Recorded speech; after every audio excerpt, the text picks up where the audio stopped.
us think that our world is full of causes and effects.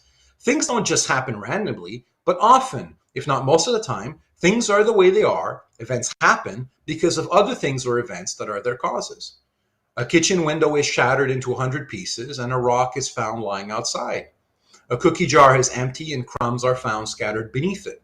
These are not random events, but have explanations, causal explanations.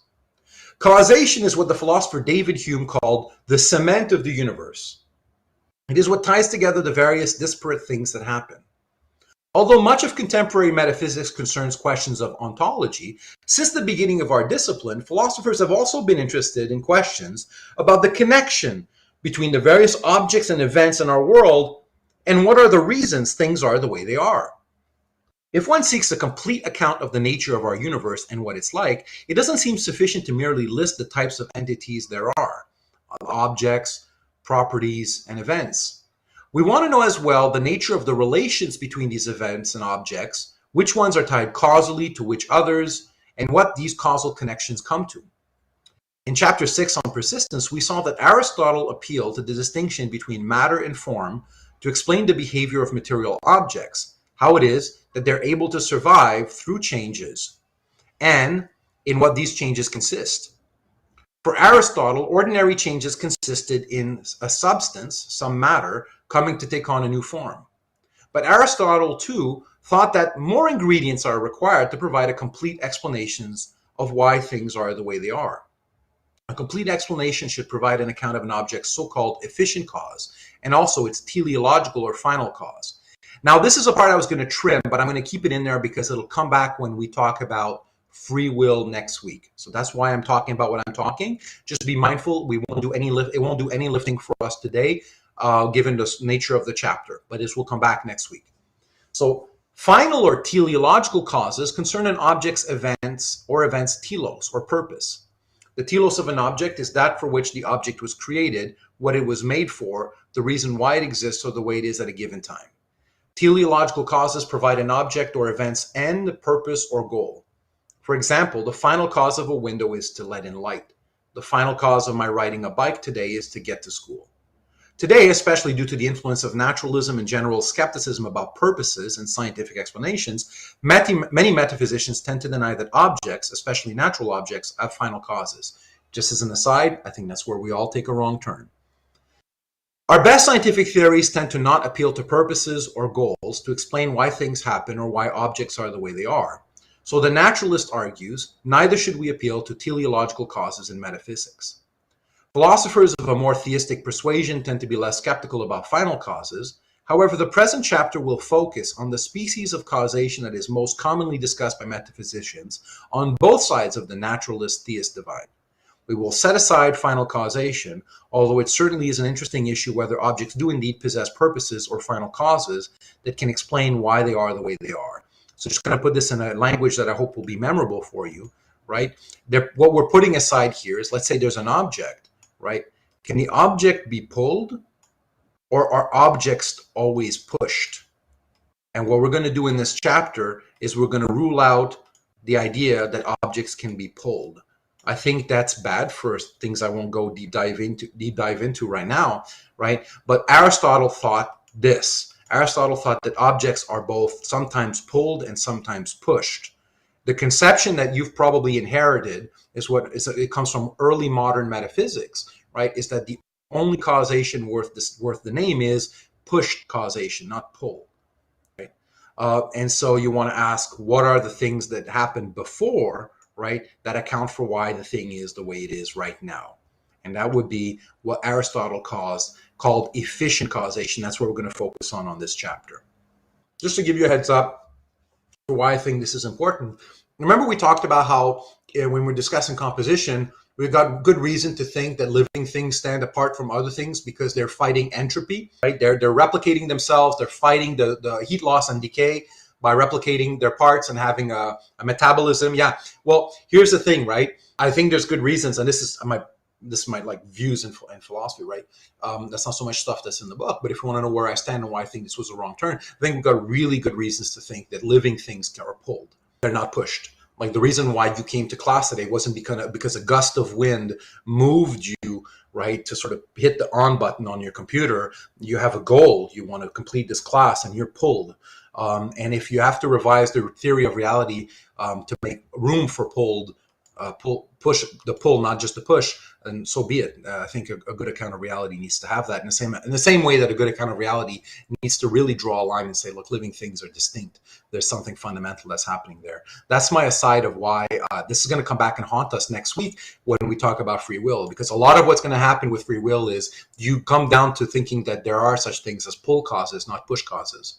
All right, so we're going to, however, just focus on billiard balls, so no living things, and no cats seeking their food, things of that nature. We're really just going to focus on billiard balls and try to get our heads around that in this chapter, right? So contemporary discussions of causation typically concern something more like Aristotle's efficient causation. That's his term because he has a lot of different causes. He has 4 of them: material cause, formal cause, final cause, and efficient cause. What we mean by causation is essentially efficient causation. So it's 1/4 of Aristotle's account of causation that we've kept and the rest we've all ditched. An efficient causation, and when I say we ditched, it's Descartes onward. An efficient cause of an object or an event explains what in its history, so that's the past, brought that object or event into being. Usually, barring exotic cases like time travel, to find an object or event's efficient cause, one looks into the past.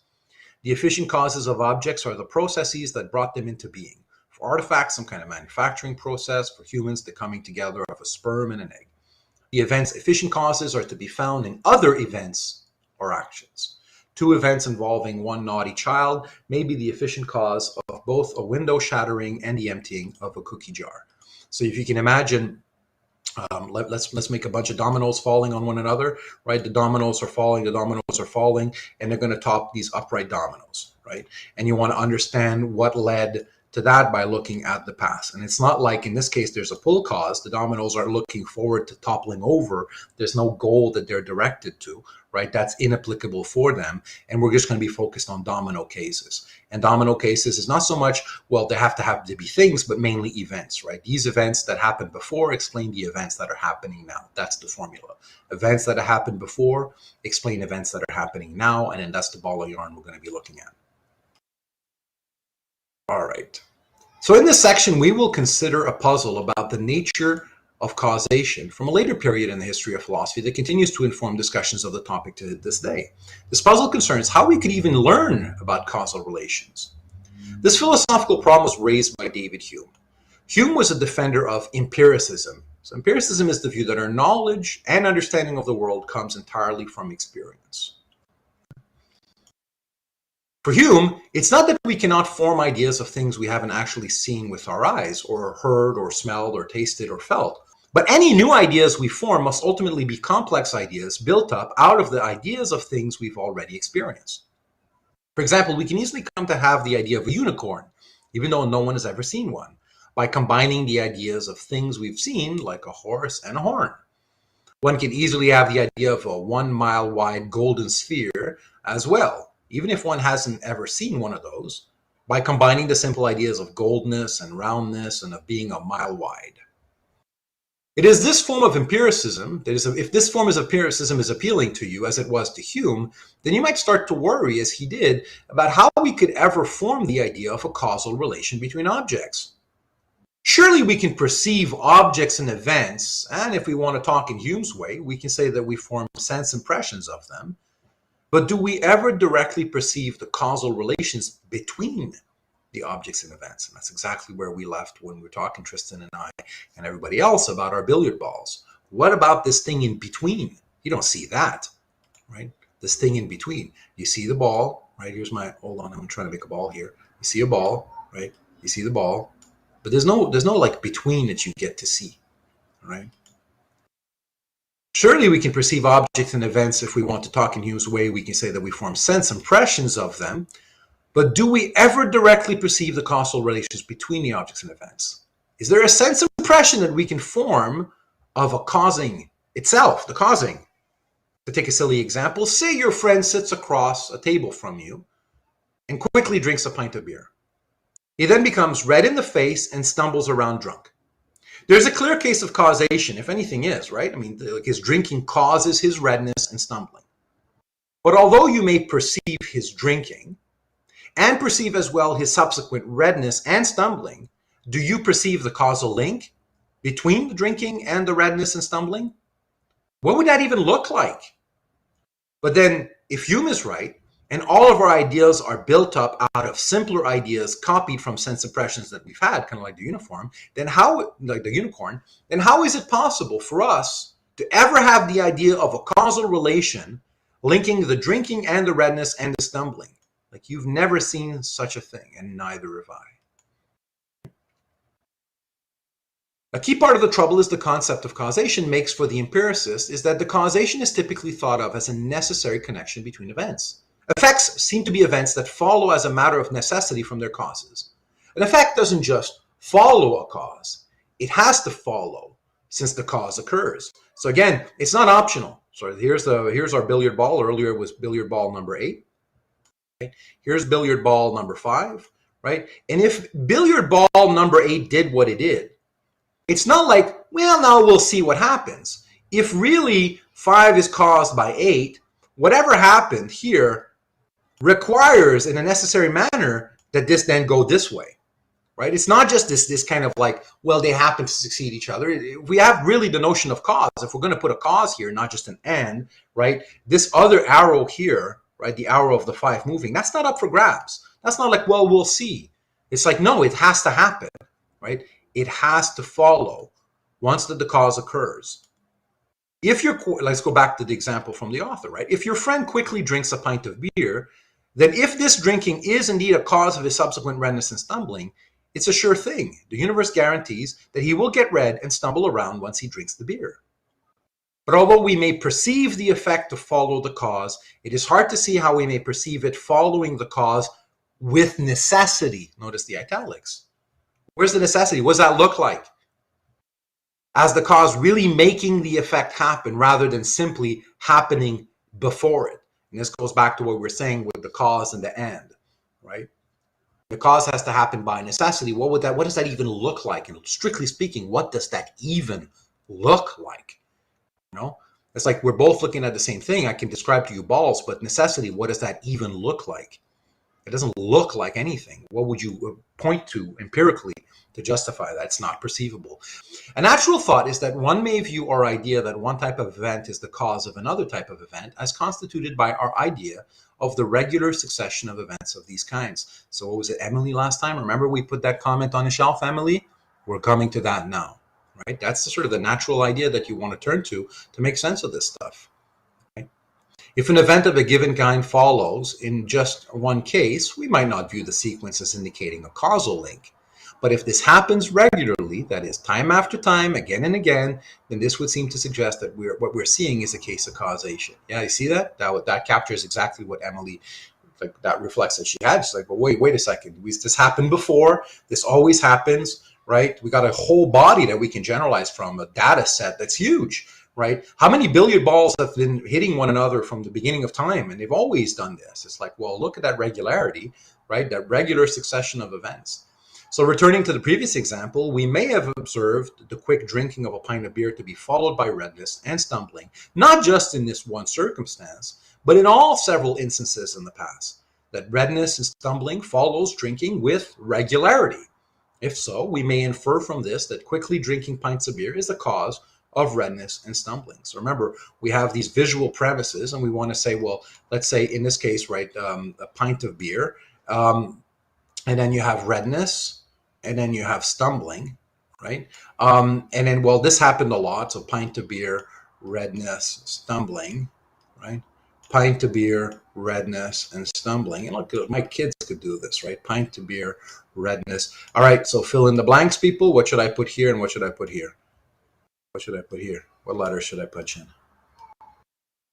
It's an induction. It's like R and S. It's like pint of beer, red, and help yourself to as long as the succession here as you want, right? And of course, if it's way more, this has happened way more than 3 times. But the idea is, yeah, then you just keep on going. I mean, that's, my kids could do this really easy, right? This suggests an empiricist analysis of the concept of causation. An event of type A, say a drinking, is a cause of an event of type B, say a stumbling. And notice when we say type here, we mean type as opposed to token. Let's go back to what I just did a moment ago. I said a pint, and then I said redness and stumbling, right? Pint, redness, and stumbling. Notice how we got to, and this is distinctions we have at our disposal already. If we're going to be filling the blanks for this and this, we clearly have to be grasping P and P as a type, not as a token. We have to grab R and R, redness and redness as a type, not as a token, because as tokens, each one would be unique. So if you're going to generalize from these past samples to this new event, you clearly can't just grab hold of them as tokens, because as tokens, they're completely unrepeatable. The pint that you drank, right, when you were, let's say, on your 18th birthday, that pint is never going to be there again. You can grab a pint and have another pint when you turn 21, but it's not going to be the same pint of beer. And even if you had redness on your 18th birthday, when you're 21, that's going to be a different token redness and so on. So that's why we're talking about type and type, because if we're going to be generalizing, and now it's, let's say you're turning 30, you went back to the pub and you had your pint to celebrate your birthday at 30, lo and behold, you're going to turn red, and you can predict that. And lo and behold, you haven't learned your lesson. You're going to stumble because you're a drunk, even if you're 30, right? You're a man child or something. And then, but it's the token ones are completely unique. Can everyone see why we're using types here and not tokens? Why this matters, right? This account of successions and generalizing from them would never, you can't possibly, if it's unrepeatable each time, if they're token things. And notice, and this is one of the beauties about when we learn this course, is that then we can now make use of these notions. Everything we learn ends up paying dividends in the long run, right? So these notions, not always made, obviously, she's using the word type in a way that I think everyone understands in common sense, but really we want to use it in a technical sense of contrasting it with tokens. So let me say this again. An event of type A, say a drinking, is a cause of an event of type B, say a stumbling, just in case, and that's an if and only if or equivalence, events that are A's are regularly followed by events that are B's. This understanding of the concept of causation involves replacing the idea of causation as a necessary connection with more empiricist-friendly idea of causation as the regular succession of events. At least you can see the sample. So earlier when I was generalizing all this stuff here, P, sorry, I should have kept it there because I have to keep repeating back to it, right? P and then redness, stumbling, right? And then you're going to be like, well, what the hell's going to happen? And you can predict it successfully. And you say, well, that's not a miracle. And you say, how come it's not a miracle? It's because I have access to the sample. Everything that's in this box is something that's available to your vision. That's observational. So it's not like the concept of necessity, which, as Samuel rightly pointed, what does that even look like? I can't even imagine what necessity looks like, right? But this is a case where all of this stuff, this prior sample from which you're generalizing, is itself available to observation. All right, we're right back to square one on the home front. Literally, my youngest one is up to no good again. You never believe underarm deodorant is the most exciting thing, especially the gooey one. You want to squeeze that stuff out because you're building your folk theory of the world, right? And your eyeballs dilate a lot. When you squeeze out, Papa or Mama's underarm deodorant, you get lots. It's exciting. It oozes out of the little pores and stuff, the little stick, right? My kid is currently developing his folk metaphysics, and he needs empirical data. He's training on a data set, like an AI, right? You need to train these things on a data set. So please forgive my son. He's a proto-human. It is exactly what's going on. He's a little proto-person working out his world, his picture of the world. And then when he's going to be old enough, he's going to take daddy's course, and I'm going to run a bulldozer through all of his accomplishments. Because I'm the party pooper. I'm a philosopher. Remember, I have a t-shirt that says, I have a problem for every solution. It's recorded. My kids are going to watch this, let's say, decades from now. And remember, daddy, they figured as a cameo. It's a cameo. This is a cameo. That's what it is. It's a cameo from my kids. Oh my God. Okay, so this is the final aside about my family. Hopefully, if they don't bother me some more. I'm very disturbed that my kids. I don't want my kids to have the philosophy gene, because I don't want them to live the difficult life I had to live in figuring out your place in society in the same manner that I did. But my boy is 6. My oldest boy is 6. And the other day, get this. We just watched Everything Everywhere at Once because I wanted to see it before we did the class on modality. And he asked me, does the everything bagel contain the everything bagel? It's Russell's paradox. Like, I fell off my chair and I looked at my partner and like, oh my crap. Does the set of all set include itself? Like he said, does the everything bagel include on it the everything bagel? Because it's the everything bagel. And if you've seen the movie, you know what I'm talking about. If not, I'm like, oh, I get his face plant. I'm like, no, he's got the gene. Like, God, I screamed out because I don't like. It's disturbing. I don't want my son to be a philosopher.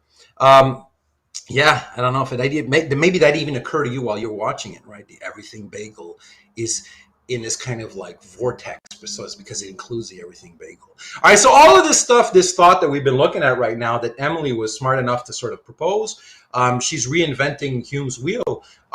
That's a regularity theory of causation. Hume is often thought to be the first regularity theorist of causation, and I think if you want to do a succession of things when philosophers run a bulldozer through your beliefs, right? You have your folk metaphysics over here, FM, and then someone runs a bulldozer to that by just pointing out that you actually have never seen causation.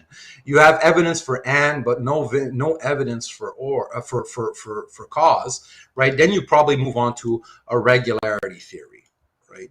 And then, of course, what we philosophers do once you kind of reach a static point and you're like, yay, I got it sorted out. What do we do? So I ran a bulldozer through the folk metaphysics by pointing out there was no evidence. This is now regularity theory. What do you think I'm going to do next? I mean, you know the drill by now. Yeah, rinse and repeat, right? We're going to run a bulldozer, a wrecking ball through. He came in like a wrecking ball. We're going to run a bulldozer through this. Because as with all things in philosophy, you know, you're still just a human trying to sort things out. Trust me, you haven't sorted. There's things you have overlooked. So let's find out. And so remember, we're talking about B types and so on, right? So is this on the right track? Well, one might wonder why or how it is that anyone ever thought that causes necessitated their effects in the first place. Like, how did we ever get confused into thinking that we have the idea of necessary connection between events? Where did this idea come from? Well, to answer this question, Hume proposed that after we see a regular sequence of events, an event of type B again, and following an event of type A, our mind comes to be led to have an expectation when first observing an A-type event and a B-type event is about to occur.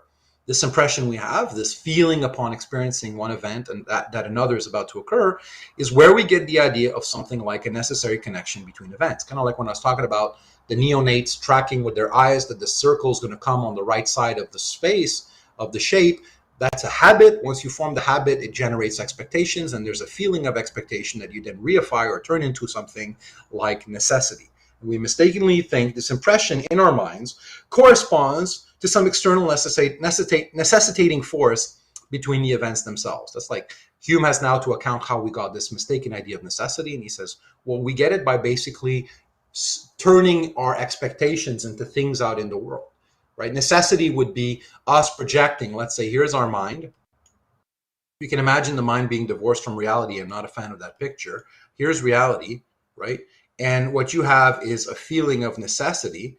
The feeling of necessity, then you project out into the world and you assume the world is necessary. But strictly speaking, all this N here, this N in the mind, this feeling of necessity is just your habitual expectation as to what will happen next. And of course, you got no reason unless it gets clashed by, counter evidence and the billiard balls don't behave the way you expected them. And your friend, downs the pint and suddenly does something completely out of the usual. You have no reason to think that's going to screw up. Right? And so you project it really easily out there and you're like, yeah, sure, it's necessity out into the world that holds. And then you say, well, the billiard balls cause one another to move, not just and they moved. My friends, is that clear? This story of how we end up getting this mistaken idea of necessity? I mean, Hume's a good philosopher. Not a lot of philosophers actually do the work of explaining away why we got the mistaken idea that we did. One of the things, put this on a shelf for next week. If you want to say free will is an illusion, for instance, if you're a determinist, why in the world would we even come up with such an idea? If it doesn't literally has no basis in fact, how come we have this idea? And you have the explanatory burden of explaining away this thing. The feeling isn't causing the events to transpire in the way of the world, though. The feelings come from observations. That's exactly right, Samuel. That's exactly right. So you have events here, right? And then you observe them. And then you have another event, and then you observe them, right? And then you have another event, and then you observe them. And then, of course, now, thanks to this wonderful thing called memory, right? You take all of your observations over here, right? And you're now able to bring that to bear on your latest observation of an event. So here's an event that you observe. And because you're privy to all of this past experience, which, by the way, neonates and newborns and kids don't have, the data set is much smaller. You're convinced then that you can start doing this positing because you know what you're going to observe next. So you put a plus here. And then that you think that's fine, which is fine enough. You might guess that you're going to, let's say, observe something next, but then you project it out into the world. You do this extra move in purple, right, which you're not actually allowed to do, strictly speaking. All you're allowed to do is this stuff in red. But then you're really comfortable because your data set grew even more. Look how big your data set now. Your data set is even bigger, right? So then you observe over here. And once again, you've got your E over here, which is an event. And then the stuff in purple, that's you now doing metaphysics, right? That's this transition now where you go this extra lap. And causation is tricky for a lot. Yeah, exactly, Francisco. Once you grasp this, right? Like one of the things, if we were to do philosophy of economics, this would be such a thing. So we don't often do, first of all, we don't often do philosophy of the social sciences, and specifically philosophy of economics. Like, if you've ever read, like one of the writers I like, Nicholas Nassim Taleb, he's a trader. So he's literally in the business of making money by predicting where markets are going to go. And he doesn't care at all, and he makes this clear, right? He doesn't care at all where, what is the cause of what. He literally is like, I'm going to do a sort of prediction on what's going to happen next that does away with this kind of stuff, right? And so, like, it's not like if you're going to be an investor, you need to know what causes what. The correlation suffices. And in fact, he says that if you look for a cause, you're slowing yourself down because you don't actually need one. You're in the business of predicting, and you literally make money when your predictions turn out correctly. Your investments are going to be, you're going to good ROI, return on investment, if your predictions are correct. And he says the first order of business is to stop looking for anything more than correlations. But yeah, this picture is a very big picture, very big picture. Yeah, it's a thing. It's again, as with all things in philosophy. And you can see how this data set keeps growing. If the data set keeps growing, then you're perfectly fine with putting these pluses. Again, we're doing multiple glosses, but now we have both the problem and the regularity theory, the RT, the regularity theory. Yeah. But this is more than the principle of sufficient reason, Samuel. This is more committed than that. Principle of sufficient reason, for those who don't know, is that there is an explanation for why everything is the way it is. Fair enough. But the principle of sufficient reason, I'm going to pick myself a green color, only ranges over one linkage at a time, Samuel. So that's the difference. In order for this regularity theory to do work, it has to take a big body of data and regularize from them. The principle of success, of course, if you iterate the principle of sufficient reason, you quickly get to a causal chain. Because of course now this event must be explained by an event and so on. But the principle of sufficient reason, there's two distinctions. First, it doesn't only range over events, it ranges over even reasons. So read Schopenhauer's dissertation on the fourfold root of the principle of sufficient reason, if that interests you. And second of all, it only ranges pairwise. It doesn't actually range over a bigger set than pairwise. Samuel, that's an aside. If that made sense to you, type in clear. If everybody else followed that and that made sense to you, type in clear as well. That was an aside. Just pushing a little more. No, well, on the regularity theory, one instance wouldn't suffice, Samuel, because you can't get regularity with one sample, an anecdotal sample of one. There's nothing you can do. Yeah, cool. So you can't have a regularity theory if the first, you need more. It's like, like let's imagine Adam and Eve, right? And Adam and Eve have sex for the first time and they're the first humans. Hypothetical scenario, it's a little toward narrative, really easy for us to manipulate. What's going to happen as a result of the intercourse? Well, who the hell knows? It's never happened before. So it's not like, well, they know they're the cause of their child, right? It's like there's no grounds there for you to have a regularity. There's no sample. And that's like how we start off in life, right? It's like you're on your back and you're looking up. Yep. You're on your back and you're looking up. I like that I can push a little more now, by the way. And the thing is, when I push a little more, I'm always a little scared that I'm losing people. But it is sweet that I can feel when I'm pressing on the gas pedal a bit that folks are kind of hanging in there. Good, let's get back on track. That's cool. Reductive theories of causation are theories like Hume. So remember, we want to sort of classify all these accounts. And this is going to be a reductive theory. Why? Because it gives an explanation of what it is for one event to cause another in non-causal terms. In this section, we will discuss the three most common kinds of reductive theories of causation. Regularity theories of causation, which we've just seen, counterfactual theories of causation, and probabilistic theories of causation. In today's class, I don't want to talk about this because it's going to take up, I think this one's fairly intuitive, and I also think it's hopeless.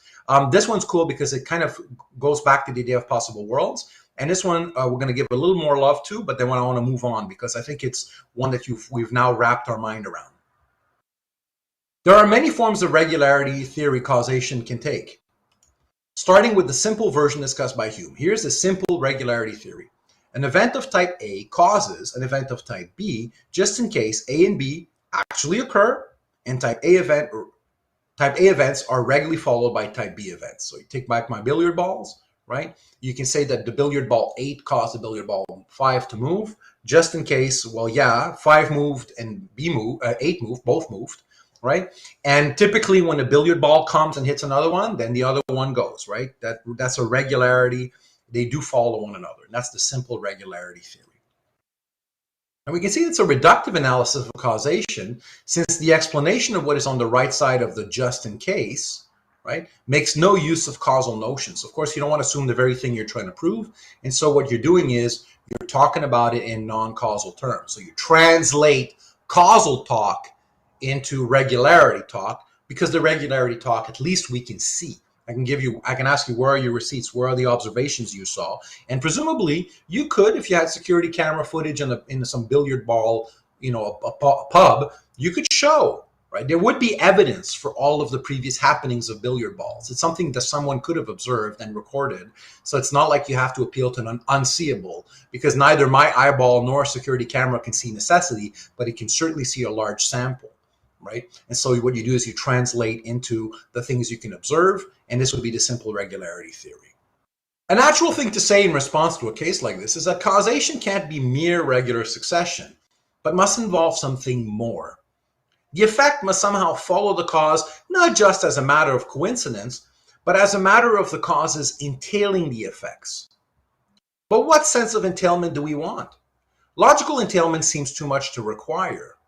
To see why logical entailment between cause and effect doesn't always seem required for causation, consider the following paradigm cases of causation. A lightning strike at time t causes fire at time t prime. A rock thrown at a window at time t causes the window to break at time t prime. In either case, is there a logical entailment between the cause and the effect? If there is a relationship between lightning strikes and fires, or rock throwings and window breakings, it's not a logical relation, but a relation of some kind. It's not like you can deduce, right, lightning strike, therefore fire. There's nothing here that just by sitting and thinking hard could make you figure out, right, that lightning strikes are going to cause fire, right? And the reason why we might go into this detour about let's say, trying to find something more, right? It must involve something more, is the following. The simple regularity theory is a good first pass at a regularity theory of causation, but one might worry that mere regular succession isn't enough to make for genuine causation. For example, it's undoubtedly the case that every time your favorite football team has ever won a game, the sun has risen the following day. Your team's winning is regularly followed by the sun's rising. And yet it doesn't follow that the cause of the sun's rising on those days is your team's win. Let me give you another example that's even more fun, right? Let's imagine a gun. And let's say, silencers exist and everything if you've seen a James Bond movie, but here's a gun, right? And every time a gun fires, out comes the bullet, and you also hear this smacking noise, pack, pow, right? There's a pow sign. And then let's say, right, someone's here, right? And they die. Let me put a dead face. I don't know what that is. They're dead, right? Well, look, the succession of events is pow, death. Pow, death. Pow, death. Pow is the sound, death. Pow is the sound, death. Do we want to say that the sound killed the person? Yes or no? Like you've seen this in the past. When guns are fired, people die. Yeah, it's like, of course not. And that's why you need to augment this account now, right? Because there's something more going on here. You don't want to say, and strictly speaking, though, let's go back to this, though, right? Think about this. Simple regularity theory. An event of type A causes an event B of type B, just in case A and B actually occur, and type A events are regularly followed by type B events. If you take that definition, you'd have to say, exactly, you'd have to say, It meets the definition. And of course, Amber is going to point out, and that's a fallacy, right? You know, post hoc ergo propter hoc is a fallacy precisely because of that. It's not because something came after, right, that it was caused by what came before. So we don't want to say that the POW caused the death, even though strictly speaking on that account, you know, it would do just fine. And that's why you need something more.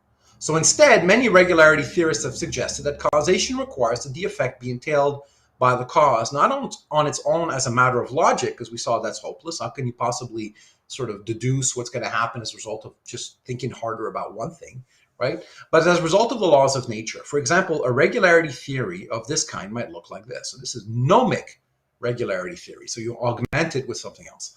The gnomic comes from the word law. An event A of type A causes an event, a token event B of type B, just in case the token A and token B actually occur, and the laws of nature imply that A-type events are regularly followed by B-type events. So gnomic regularity theory now is what would be saying, well, look, now it's a different story. Because when you essentially had the POW, right, you also had a bullet. So it was actually bullet and POW D, right? Bullet and POW D. Bullet and it heard POW and a death. Bullet and POW death, they succeeded one another. And then what you do is you augment it. You say, no, I need a law of nature somehow to connect these things. So what you do in the gnomic theory is you connect it. You say, well, the bullet, I have a story to tell for how the bullet perforates the heart or something, right? There's a better story to tell. It follows, you know, it follows much better. And then you get to rule out the POW and focus just on the bullet because you've added this extra clause here, right? And then you have to say here that the laws of nature imply it. Right? And so that's how you augment it and becomes gnomic. Gnomic is nomos, is the Greek for law. Samuel writes, but you need a kind of causation to figure out what the laws of nature are. That's exactly right. I mean, one of the things is you kind of there's a circle here because the laws of nature, you have to observe them, right? But you can think of the laws of nature as the sediment of the crust of all of your observations that you're so confident about that you put them in a special reserve where you think those are for sure. I'm not going to doubt those. Yes, they're supported by observations. So individual observations support the laws of nature, Ln, right? But you've observed them so much that you're at this point, you're like, no. They've attained a new status. These regularities, because the laws of nature just themselves are, and that's one of the problems, right? It's the circularity problem, and that's Hume's problem of induction. Right. This is literally a problem of circularity. And then the question is, well, what's the alternative? It's not like you can escape that circle. But the laws of nature that we're talking about in the gnomic regularity theory, as Samuel is keen enough to point out, would themselves have to be generalized from particular observations. But the point is that you could make a cut, presumably, and say, look, I've got a better story to tell because something like, well, you know, the heart needs to pump, let's say, in order for you to be alive, and that's going to stop the heart pumping or something like that. Like you need to gesture at a better account, and what that is would have to figure in there. It's a promissory note, and it could be circular. Only circular, however, and most of the folks, by the way, it's not obvious that you also have to glean this from observation, right? There are some accounts where the laws of nature are, let's say, dictated by a creator or something. They were there before their occurrences. Something like that. So it's like there is some wiggle room there, but of course then you'd have to bring in a lot of stuff. But you're absolutely right. There's a kind of a circularity there. But I think we have a kind of, again, a common sense understanding of the laws of nature, and we do make use of this. There is a privileged class of predictions that we enshrine and say we no longer need to account for their observational basis, right?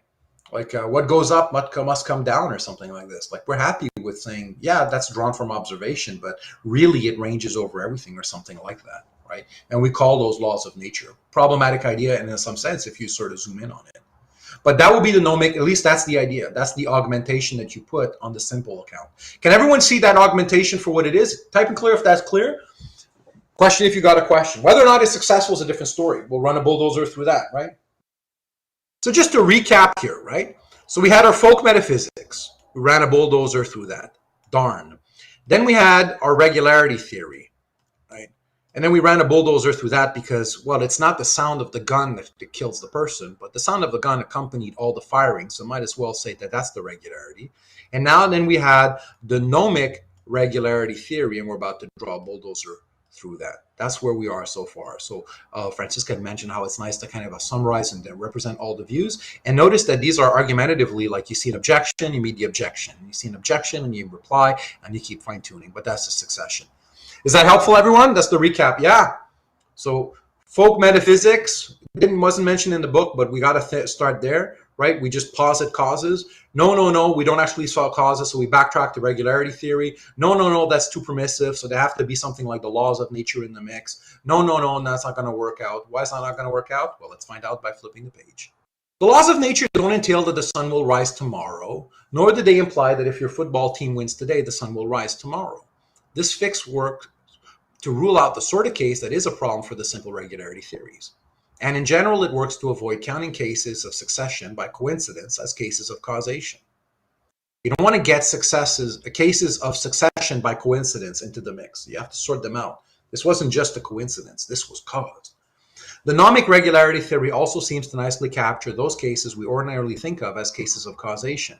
It does seem to follow as a matter of natural law that drinking leads to redness and stumbling, that dropping objects causes them to fall, that lightning strikes lead to fire, that throwing rocks at windows causes those windows to break, and so on. Many philosophers have endorsed a version of the regularity theory that builds an entailment according to the laws. But now, who's going to run a bulldozer through that? David Lewis! Yes! Yet in the 1970s, David Lewis pointed out several difficulties for regularity theories of causation that caused many to reconsider the position. Instead, Lewis proposed a distinct kind of reductive theory of causation. Remember, reductive here means explaining causation without using causation, translating it into something that's free of the word causal. And his theory is called a counterfactual theory of causation. Lewis's theory has been extremely influential ever since, not just in philosophy, but in how causation is thought about in psychology and the social sciences as well. And that's where we're going to end today because there's more, but I think this is the one we need to wrap our minds around. Two of the problems Lewis raised for the regularity theory were the problem of epiphenomena and the problem of preemption. So let's go back to the schema that I had a moment ago. Remember, the dynamic here is that you raise an objection, right? There has to be an objection to this. Like, well, this meets a problem that this one couldn't. And earlier, this arrow here was, well, the folk metaphysics was talking about something we can't observe, and the regularity theory fixed that because it used a sample of observations. All right, cool. And then there was another problem with that. Well, the regularities here would entail putting in the mix all these coincidences that clearly there's no relation. It's like one interesting quote is like, well, every time there's been a time of peace, someone used a pen to sign the peace treaty. Pens cause peace. It's like, no, that's, as we've just mentioned, that's a fallacy, right? So you want to avoid that. So the nomic regularity theory. And now we have to start, if we're going to be peddling this other theory, which is Lewis's counterfactual theory. So I'm going to put another set of letters here, right? Counterfactual theory, CF, right? Before he peddles his theory, he's got to show what's the problem with the nomic regularity theory, and that's the last one we're going to watch, is the counterfactual theory one. There'll actually be a slightly more sophisticated version of that, but that's where we're going to end. So now we're at this red arrow. That's where we're going to find out. And he thinks there are two problems. So let me kind of put a diagram here. All right, he thinks there are two problems with nomic regularity theory, and that's what we're going to do. Again, that's a geography of where we are. Is that clear, everyone? If that's clear, type in clear. If you got a question, ask your question. Just where we are, just a recap, because I think it's helpful. Otherwise, it's like, whoa, so much, man. So much in my brain. So what are the problems? The problems are this. Here's the two problems I said a moment ago. I used a red arrow, right? The problem of epiphenomena and the problem of preemption. All right, let's start with epiphenomena. When we think of epiphenomena, we're talking about events that are the results of other events, but that have no effects of their own. What Lewis argued was that it could be the case that an event A may satisfy the requirement of a regularity theory of causation to count as a cause of another event B, while actually isn't A cause of B. This could happen if A were an epiphenomenon traceable to some other event in B's causal history. I wish the A's here were put in italics because that's a regular word also, right? So that would help me read a little bit. For example, let's consider again the case of your friend's drinking and this leading to his turning red and stumbling. The causal structure of this situation may be represented as shown in figure 8.1, with the dots representing events and arrows representing relations of causal influence. So we're on an axis of time here. Whatever is more to the right happens later in time. Here's event C. These are events. They're not billiard balls. They're events. C is the drinking. The first thing that happens after the drinking is A, the reddening, and then followed by the stumbling. And we want to say, for instance, that that was caused by the drinking. So that's the arrow here. That's the relation of causal influence. That's the description, I think, that we want to sort of get. That's pretty good. That's a great starting point for thinking about this. And I like this book for making diagrams. Huge fan of the diagrams. Huge fans. In this case, the drinking, C, is a cause, hence the C, right, of both the reddening, A, and the stumbling, B. After the drinking, the reddening occurs first and then the stumbling. But the stumbling is not caused by the reddening. Despite this fact, a regularity theory would take the reddening to be a cause of the stumbling. That's the problem. A causality theory, a regularity theory would end up putting an arrow here, right? But it's not like the reddening is causing the stumbling. There's no arrow of causal influence between those two things. It's only those arrows here that apply.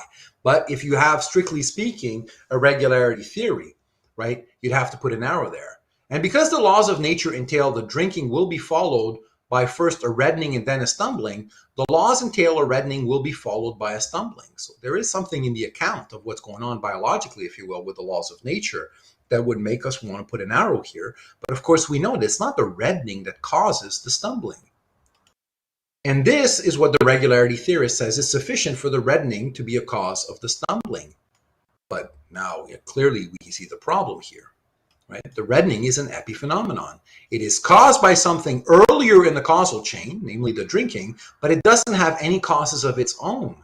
So the regularity theory has a problem. It counts epiphenomena as causes. So this is what the picture is. Oh no, that's for the other thing, right? So it causes it counts epiphenomena as a cause. And that's a problem. Can everyone see that? If that's clear, type in clear. If you got a question, ask your question. Like you don't want this red arrow, but strictly speaking, there's no resources in the view to forbid you from putting that arrow. So the reddening is a thing, yeah, but it is related in a sense of biology. It's not like the sound, right? But it has to kind of put that in the mix. And that's a problem. So that's one of the two problems. The other problem for regularity theory is the problem of preemption. Suppose two naughty children, Billy and Susie, are trying to break a window by throwing rocks at it. Billy throws his rock first, aiming carefully and throwing with enough force to break the window. But just as Billy releases the rock from his hand, Susie throws hers in just such a way as to knock Billy's off its trajectory. Susie's rock bounces off of Billy's and into the window, thus breaking it. In this case, the obvious thing to say is that it was Susie's throw that was the cause of the window's breaking. Billy's throw could have been a cause, but in fact it wasn't, since it was preempted from being a cause of the window's breaking by Susie's throw. This is represented in figure 8.2. Steps on the causal chain that would be led from Billy's throw to the window breaking have been inhibited by Susie's throw, this preemption. So A over here, that's Billy's throw. He throws the ball, a rock. Here, out it goes, right? It would have stayed on course and struck the window, but that event, notice it's not shaded here. That event didn't happen. This is not an event that happened. It would have happened, but it didn't happen. And now I think you can start to see why David Lewis is the go-to person for this, because I'm using possible worlds here, right? It would have happened, but it didn't happen, right? Why? Because shortly after Billy, that annoying little kid, right, threw his rock, Susie threw the rock. And these aren't rocks, so it gets kind of confusing. But because Susie did what she did, event C, which is staying on course and hitting the window, Billy's rock staying on course, that never happened, so it has to be unshaded. So in fact, what did happen was, and this is where the actual impact of the two rocks would occur on this line, right? This is where the actual banging would happen. Bang, one rock hits another, right? Happen over here, and then we end up with the event E, which is the window breaking.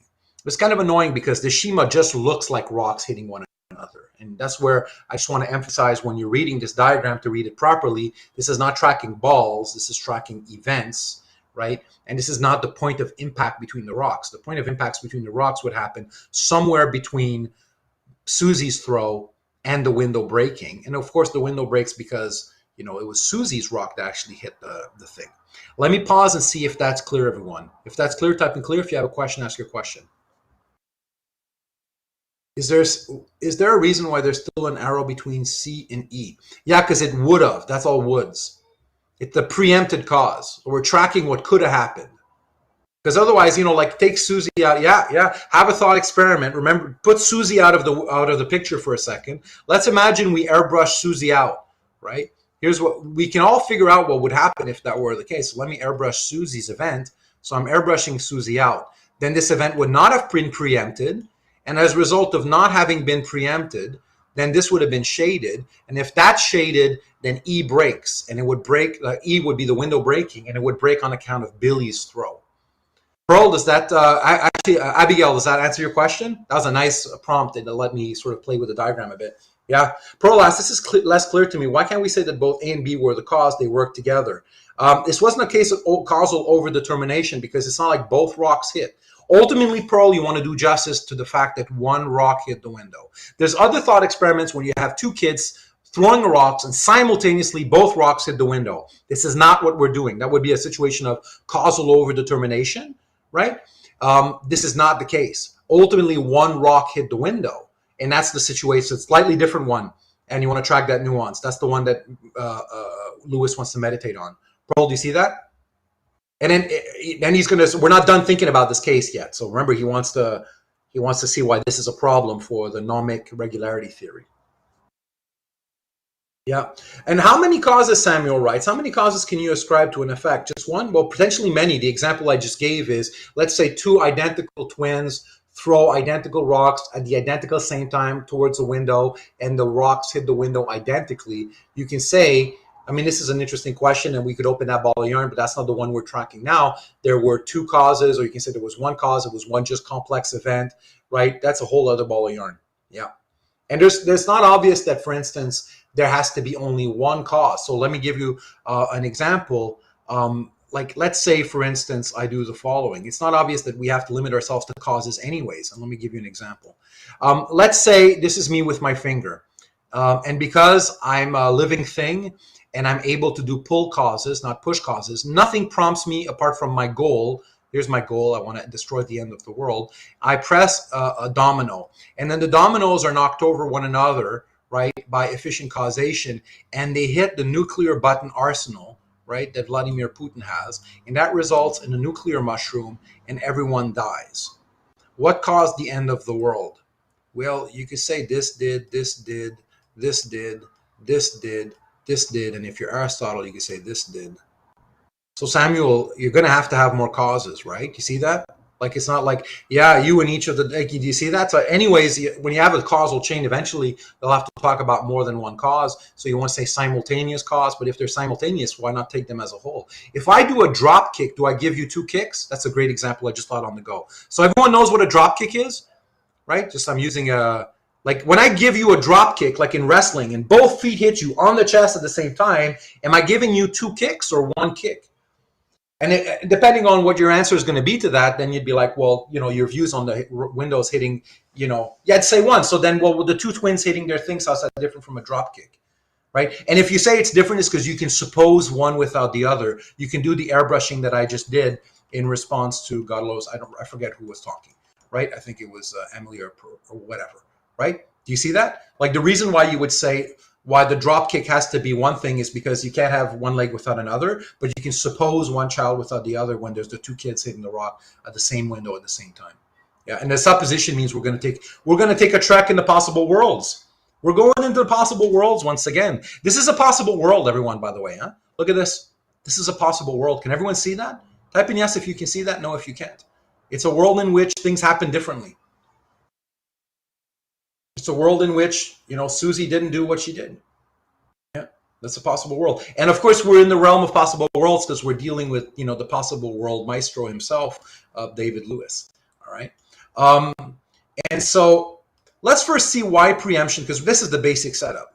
Let's first see why preemption presents a problem for the regularity theory.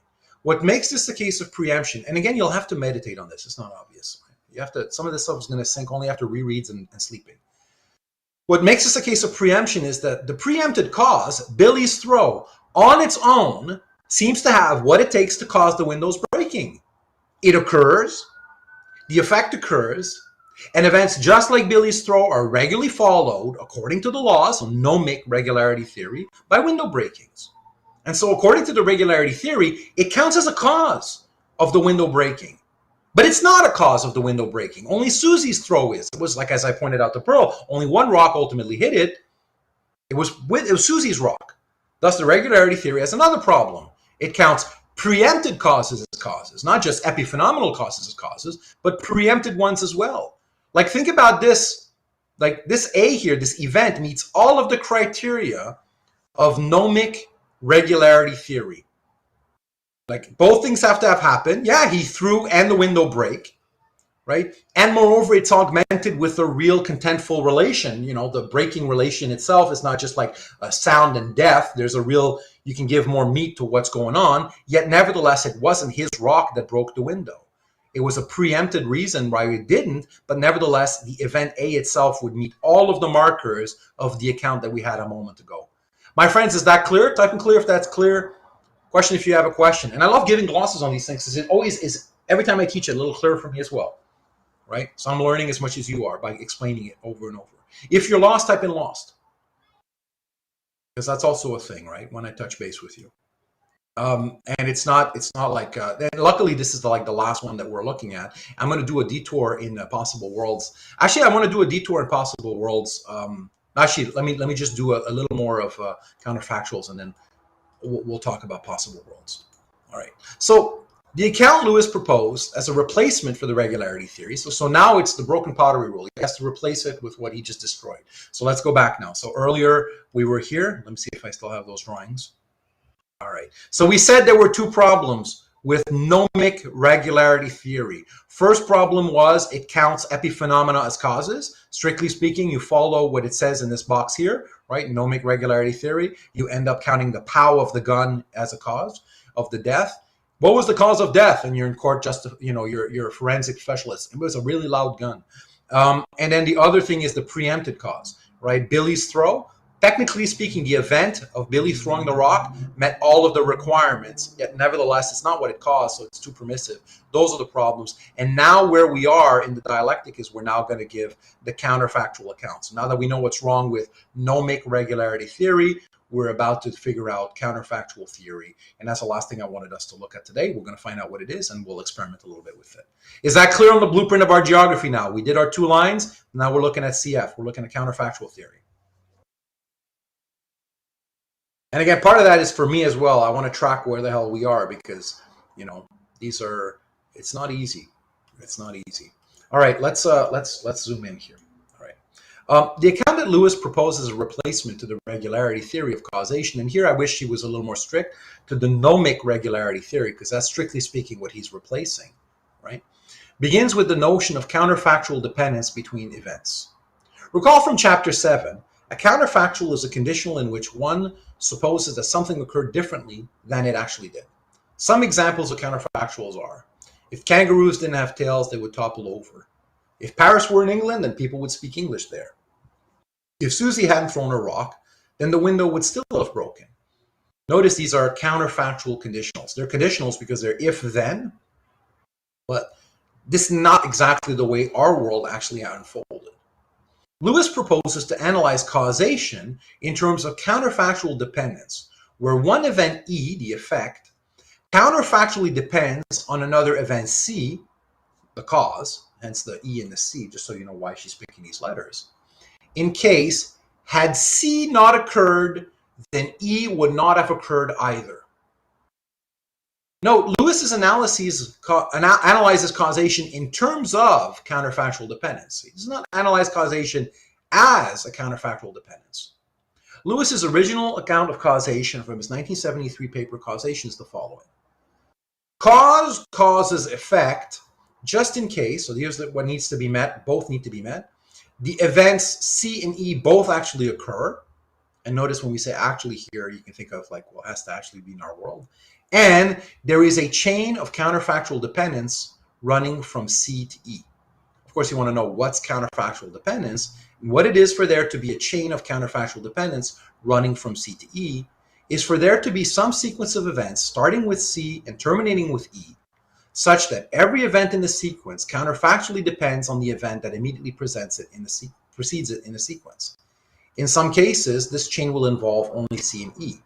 In this case, C will be a cause of E in virtue of both C and E occurring. That's the first criteria over here. The events actually both occur, right? And the following counterfactual being true. If C hadn't occurred, then E wouldn't have occurred either. And that's why this is the simplest one, is sort of with, there's no chain, right? The chain-free situation of counterfactual dependence is the easiest one to wrap your mind around. If the cause hadn't occurred, then E wouldn't have occurred either. And notice here we're using would, that's the subjunctive mood. We're doing a little kind of foray into different possible worlds to explain what causality is. But in other cases, there may be no direct dependence on E and C. So the more sophisticated version will be like there's a causal, kind of like what I did, right? Let's go back to, hopefully my drawing is still there, when I destroyed the world. Is my drawing still there? No, I have to destroy the world again. Sorry. Let me just destroy the world again. I'm going to give myself a nice big sheet of paper. I'm going to go ahead and have some fun with this. Let me give myself a nice free sheet of paper. So earlier I said, here's my finger, right? Here's my finger. And I'm tossing the first domino, which falls on the next one, which falls on the next one, which falls on the next one, which falls on the next one, which falls on the button, which makes my nuclear mushroom. And we can exclude pull causes from this. So you can say, well, Mark himself, there was some sort of domino that pushed him to do that. So let's have ingredients here are only going to be push causes, not pulled causes. I flagged earlier that pull causes are a thing and they're going to come back to haunt us next week. But right now, let's imagine I'm just a complicated machine of dominoes, right? Were you to account for how and why I pushed my finger, it'd just be a very long sequence of dominoes, biological, cognitive, whatnot. Is everything that's set up clear? If that's clear, type in clear, and we're going to toy with it. It's a bad nuclear mushroom. It's not good. All right. And now we can say, for instance, right, let me give myself a bit of meta language here, right, that Mark's finger, let's say Mark's pushing, that's the event. It's not a thing, but an event. My pushing with my finger caused this, cause effect. If it was a straightforward case, right, it would be here. This would be a straightforward, without a chain of events. Had I not pushed this, so if I were to, let's say, airbrush out the C, I thereby airbrush out the E. That's Lewis's account, right? If you airbrush out the C, you airbrush out the E, and that's the simple, straightforward one. And you can have the one with the causal chain, obviously, that you can say, well, if there was a whole causal chain, because you can rinse and repeat now, right? You can say the same thing about, let's say, over here, right? Why did domino 2 fall? Well, domino 2 fell because one caused it, and I'm analyzing cause such that, right, if I airbrush out this C, then I have to airbrush out this E, because if the first domino doesn't fall, then the second domino doesn't fall, and so on and so forth. And what you have then are relations of counterfactual dependence. Let me give myself another color here, right? These are relations of counterfactual dependence, And what we mean by counterfactual dependence is airbrush the C, you thereby airbrush out the E. Airbrush the C, you airbrush the E. And if you have the whole chain, well, you can see how there's a whole chain here that's made up of little ones, right? The whole chain. And of course, if you say, well, the full account with the chain is if you airbrush out my finger, well, there's no nuclear mushroom. And that's to say that Mark caused the nuclear mushroom, just is to say this dependence of airbrushing, this kind of coupled dependence relations in the airbrushing. Let me just remind ourselves what our billiard balls were. Hold on. I'm on slide 52. What our billiard balls are. All right, so here's the picture. Billiard ball 8, remember billiard ball 8 was going this way, right? And that's an event. It moving this way, that's an event. And then there's this other event here, right? And that's event 1 and event 2. And we want to find a way to say why event 2 didn't just succeed event 1, didn't just like, follow in a sequence, but why one caused the other. Right? Let's agree that the thing hitting event 1 is the 8 ball and the 5 ball. Can we fixate on that? So I'm going to use the numbers 8 and 5 for a moment. I just want us to remind us what that is. You've committed that to memory? All right. So let me have some fun with this now. Let me also ask you if you remember the following picture. Do you remember this picture? Cool. All right. Let me, and I'm going to have to go back and forth because for pedagogical reasons here, I really have to sort of want us to really bite down on this because it's not an easy idea, and I really want us to grasp it. Hold on. We don't need the rest of this stuff. We're done with this stuff. Let's have a look here. Right. Let's remember this formulation. I think these are the ones that we need over here. C causes E just in case. There's two criteria that have to be met. The events both occur. C and E both have to actually occur. Actual means what? It means actual, and we know where actual is. So C and E have to occur. So let's go back to where we were. C and E actually occur. That means they have to happen in which of these circles? 1, 2, 3, or 4, or 5, and 3. That's in our world. Actually means in our world. All right. So now I'm going to use, and that's why I asked you to commit to memory the. Actually, going to try to color code them. The 8 ball was black, and the 5 was orange. Right.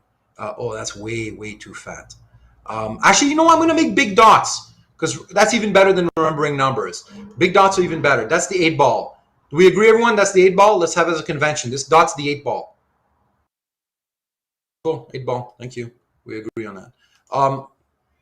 And this is 5 ball, the orange ball. Okay, cool. Now, here's what happens, right? You can have a situation where none of these things happen. Can everyone see here? Let's say in the world I'm circling here, right? You can put nothing. It didn't have to be this way. It's a contingent thing. It's not necessary that these billiard balls hit one another. And again, let me just try. Can everyone see my little red dots here? Type in yes if you can, because it's going to be crucial to my talking. Because if you don't coincide this with my follow the dot, everything I'm going to say is going to be confused. There's nothing in this that requires, the necessity isn't like this. This is not the necessity that concerns us. It's not like these things have to happen in all possible worlds. This would be, I'm really happy with the way I'm depicting this, by the way, but I'm getting a kind of a diagram gasm here. I'm very happy with it's intuitive to me, and that's good enough for me, right? This is not the necessity we're concerned with, let's say, in causation. This would be too strong. What does this say? It says in every possible world, these events occurred, right? The black ball hit the orange ball. That is not what David Lewis is saying. Well, let me pause there. Can we be clear on why this is a mistaken picture? Type in clear if that's clear. Question if you have a question. This is a mistaken picture. This misrepresents David Lewis's account. This is nuts. There's no reason to believe this, right? You can believe that 2 + 2, you have to write that in every world. But there's no reason to think that this has to happen all the time. Seriously. Like, this would be necessity. It's just way too demanding. This is a contingent thing, right? So let's use my undo button here, right? And so we could totally have a world in which, let's say, nothing happens. So look at my red thing. In this world here, let's call this world 4. Nothing happened. So there was no event, and these are not things, they're events, right? So there's no billiard ball 8 running in any direction. Nor was there a billiard ball, orange running in any direction. So this world is perfectly fine on Lewis's account. The world I've got over here, there's nothing of that happening. Is that clear, everyone? The world I'm picking out right now, there's no such dots. That's perfectly fine with this account. Let's take this step by step. If that's clear, type in clear. So this is perfectly fine that there's a world in which none of this ever happened, right? Because the requirement is that both actually happen, and then we're fine with that if we have this picture over here. Now, in this picture over here, world number 2, everything is fine too. There's nothing about counterfactual dependence that forbids the effect from happening. Yeah, that's perfectly fine. Right? What we want to say is, actually, this would be mistaken. Hold on. What we want to say is we'll go back, and again, I'm trying to put this both diagrammatically and verbally. So I'm doing the bridge back and forth, right? Let's go for the simple version here. If C hadn't occurred, then E wouldn't have occurred either. So the picture I had a moment ago, that's clearly mistaken. So I really want to bite down on David Lewis's account, right?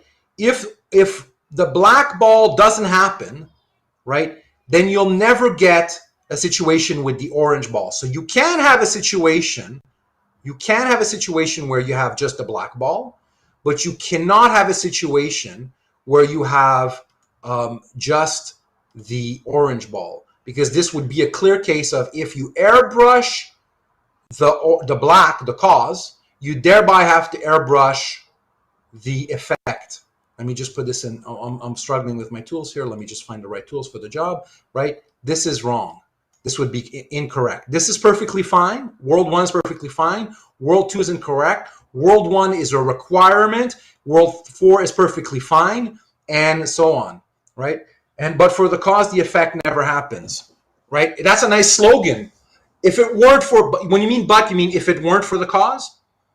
Is that what you mean by but? Because that's very archaic. That's beautiful. Let's rephrase that, Samuel. That's a nice slogan. Crap, I'm having a teacher-gasm as well, because you folks you're getting it in a very tight way, and you're giving me stuff I'm going to put in my collector's bin of gimmicks. If it wasn't for that cause, the effect would never happen. Right, something like that. And that's the chain of counterfactual dependence. And remember, the chain stuff is going to be interesting. We're going to need the chain story to talk about Susie and Billy, because right now, if we're the simple counterfactual account, Samuel's slogan, but for the cause, the effect never happens, we'd have a problem with the preemption case of Billy and Susie, right? So let me now have some fun. Let me just kind of redo this so we summarize. First criterion is both things have to actually happen. This can't be idle speculation. It needs to happen in our world. It has to be at least actual. So there you go. But that's not enough. First criterion, fine. It actually has to show up in our world. If that's clear, type in clear. So I'm going to go wave 1, meet that first criterion. That's Lewis's account. And let's say it also happens in this world here. It happened in this world. And now, hold on, I just want to put it besides. It happens in this world. But the counterfactual dependence is, if I airbrush the black, what happens to the orange? If I airbrush the black, I have to airbrush the orange. Exactly. If I airbrush the black, I have to airbrush the orange. So if it doesn't happen, right? And likewise, you can imagine all of these things are possibilities, right? But if the causal dependence here, what you have is a linkage. Now notice the link that Lewis is going to establish between the things is counterfactual dependence, right? It goes against the facts, right? But nevertheless, we have ways of describing things that aren't necessarily actual. These are just possible worlds, right? And in any world where black occurs, orange has to occur. So let me go back to my dots. In any world where the black occurs, I am obliged, if there truly is a causal relation, if the black ball really did move in that direction, then the orange one cannot surprise us. It must also move in that other direction. But now, again, what we're doing is we're not, again, appealing to something we can't see. Well, then we go right back to the question I left with you last week, essentially, right? We're turning to the resources. That's why it's a reductive account. We're turning to the resources of possible worlds to explain this unobservable. This looks like a smiling egg to me now. My face detection module is activated. This looks like a smiling, happy egg. We're turning to the resources of these possible worlds to explain this. Remember, if I zoom in, you still can't see the bang. The bang is still cannot, it's not a seeable, right? And so how do we just go from beyond and we can say cause? Let me just kind of recap everything we've done. And I'm slowly going to just kind of wrap up on this, because I think we've got a good handle on today's major views, right? We don't want to just say, why are my markers not working well today? We don't just want to say and, right? We want to say causes. And if you want to say causes, right, and you don't want to face the problems that we faced a moment ago, I'm sorry, my type tool is not working well today. We want to say causes. I'm going to do it by hand. We want to say causes in a way that's respectable, and that doesn't meet all of the problems that we did previously. Lewis's account is that you can explain the causes talk, and it goes beyond just mere and, because that's not satisfying, right? By turning to these resources over here on either side and pointing out that you can have a situation where, again, this is perfectly possible, but you'll never have a situation where there's just a black dot. You can have an orange dot.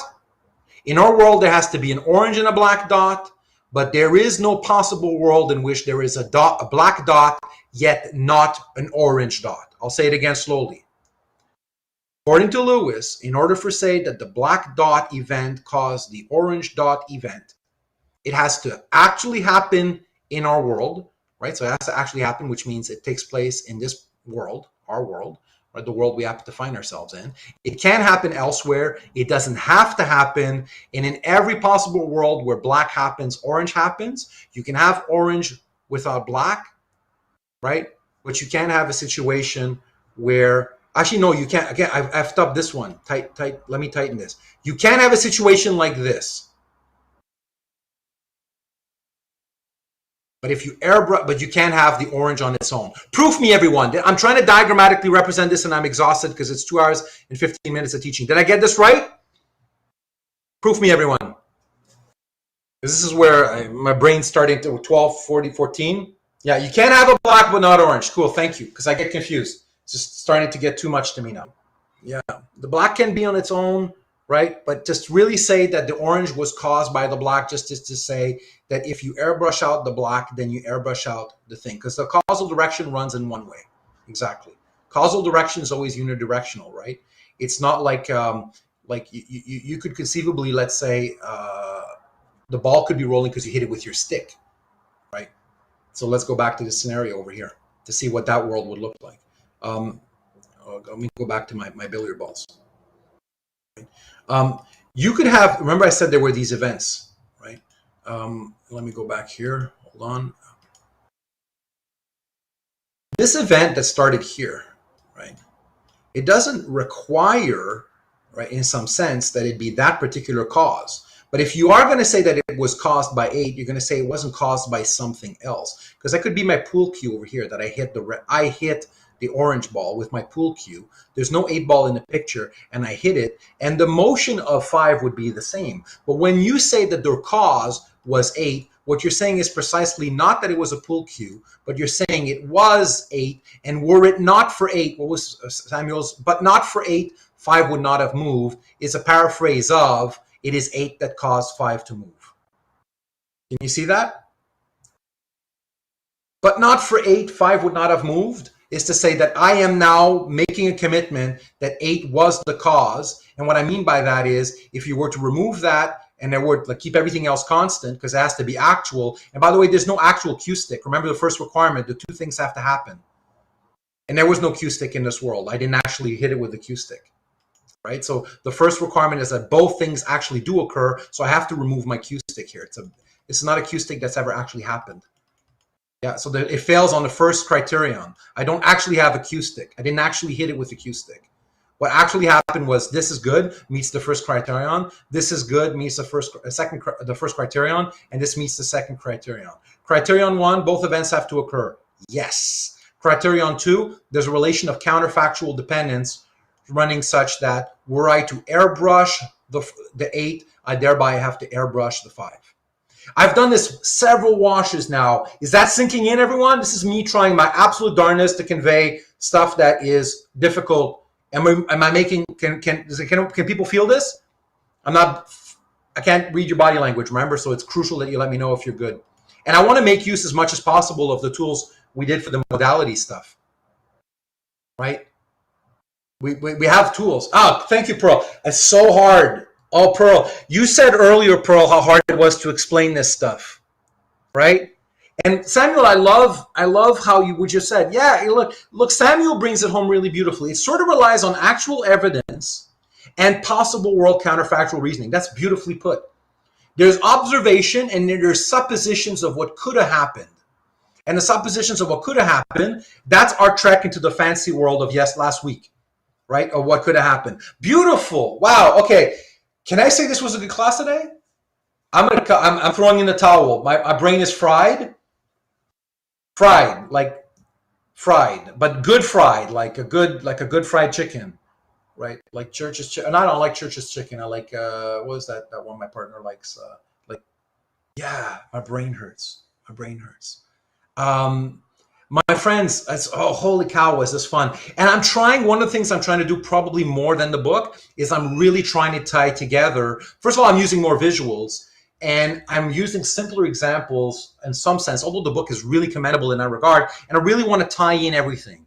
Like I want to see why we can make use of the modality stuff and the possible world stuff, right? Yeah, this is, again, wow, this class is hard. It's hard for me to teach. It's hard for you to grasp, but at the same time, it's what a mind-blowing cool thing. Yep, agreed. Yeah, you need the modality, right? Chomping at the bit to talk about telos. Well, okay, so this is a nice segue, right? So for next week, look, remember we talked at the very beginning. I made a distinction, and I made a point of mentioning it in the book, even though, as you can now see, right, there are push causes and pull causes, right? At the top, you have a pull cause, and at the bottom, you have a push cause. And I made it a point of reading the passage from the book where she talks about Aristotle. And because even though we don't actually discuss it in the book, and she kind of does it because you want to honor Aristotle's authority and sort of give credit to the main man, right? He's certainly our greatest philosopher, arguably.